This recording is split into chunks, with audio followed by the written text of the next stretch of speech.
Harut व Marut कौन थे, बाबुल का कुआं कहाँ है और हारूत व मारूत का जादू किस तरह का था। ये वो पुरअसरार सवालात हैं जिनके जवाब तो बहुत हैं और लिखने वालों ने भी बहुत कुछ लिखा है, लेकिन उन किस्से कहानियों में हकीकत को तलाश करना गहरे समुंदर से मोतियां निकालने के बराबर है। हारूत व मारूत के मुतालिक बुनियादी तौर पर दो तरह की रवायतें मिलती हैं, एक वो जो कुरान व हदीस और ताबईन के अक़वाल में मौजूद है और दूसरी वो जो तौरेत व इंजील और इसराइली रवायतों में आती है, जबकि उन इसराइली रवायतों को बेशतर उलमा और मुवर्रिखीन ने तायीद की है। इस वीडियो में हम उन दोनों तरह की रवायतों और वाक़यात को मुकम्मल पेश करेंगे। रिवायतों के मुताबिक हज़रत इदरीस अलैहिस्सलाम के ज़माने में एक मरतबा आसमान और ज़मीन के दरमियान से पर्दों को हटा दिया गया तो फरिश्तों ने ज़मीन में आबाद इंसानों को देखकर ताज्जुब किया और बोले, या रब्बुल आलमीन, हम तो गुनाह के करीब भी नहीं जाते, जबकि ये बनी आदम गुनाहों में इतने मुब्तला हैं। अगर हम उनकी जगह होते तो कभी तेरी नाफरमानी ना करते। अल्लाह ने इरशाद फरमाया, इंसानों को गुस्सा और शहवत दी गई है, अगर ये चीज़ें तुम्हें दी जाए तो तुम भी इसी तरह गुनाह में मुलव्वस हो जाओगे। लेकिन फरिश्तों ने कहा, हम ऐसा हरगिज़ न करेंगे। लिहाजा अल्लाह के हुक्म से फरिश्तों ने अपनी जमात में से दो बेहतरीन और इताअत गुजार फरिश्तों को चुन लिया, जिनका नाम हारूत और मारूत था। अल्लाह ने उन दो फरिश्तों में इंसानी फितरत और शहवत डालकर दुनिया में भेजा। वो शहर बाबुल में दो खूबसूरत इंसान बनकर आए और काजी के काम पर मुकर्रर हो गए, जहाँ वो लोगों के दरमियान फैसले किया करते थे। एक दिन उनके पास एक औरत अपना मुकदमा लेकर आई और कहा कि उसका शौहर उसे बहुत परेशान करता है।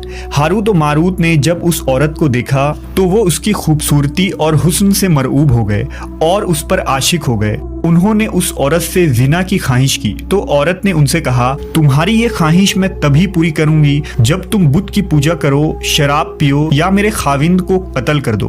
हारूत व मारूत ने शराब नोशी को छोटा गुनाह समझकर पी लिया और नशे की मस्ती में दो और कबीरा गुनाह कर बैठे। उस औरत ने उनसे आसमान पर चढ़ने का अमल भी सीख लिया, जिसके जरिया वो आसमान पर जाते थे। जब औरत इस अमल के जरिया आसमान पर गई तो अल्लाह के हुक्म से उसे सितारे की शक्ल में मस्ख कर दिया गया। चूंकि उस औरत का नाम ज़ोहरा था, इसलिए वो सैयारा ज़ोहरा कहलाया, जिसे आज वीनस कहते हैं। इस गुनाह की वजह से हारूत व मारूत खुद वो इसमें आज़म भूल गए जिसे पढ़कर वो आसमान पर जाते थे और बतौर सज़ा उन्हें बाबुल के एक कुएं में उल्टा लटका दिया गया, जहां वो ता क़यामत यूं ही कैद रहेंगे।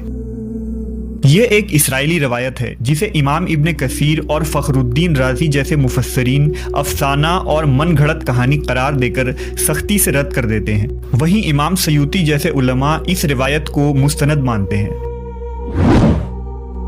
हारूत व मारूत और चाहे बाबुल के सिलसिले में एक और रिवायत कसरत से बयान की जाती है, जिसके मुताबिक एक ज़माना ऐसा था जब शहर बाबुल रुए ज़मीन पर तहजीब व तमद्दुन का मरकज़ था। यहाँ के लोग बातिल खुदा की परस्तिश किया करते थे।